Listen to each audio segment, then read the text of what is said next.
use a 3mm, and you can remove this bolt and this bolt from the top.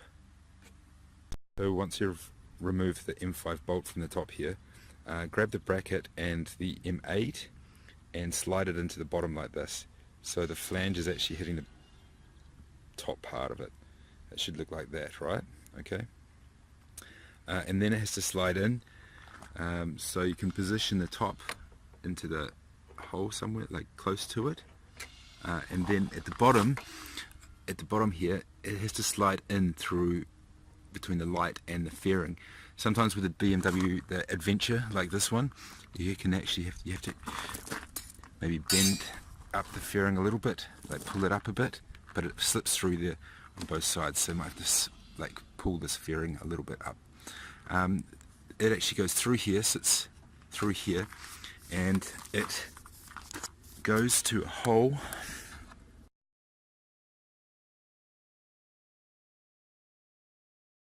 which you see here, there, and on the other side it is placed here.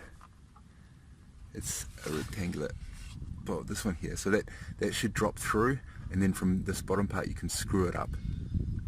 I'll put the actual guard in, the bracket in, and with the bolt, and you can see from underneath, you can see the bolt there, the silver bolt.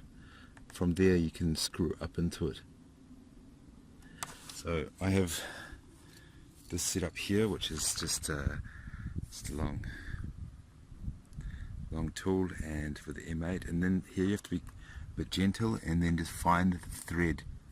So once you find the thread, you can tighten it up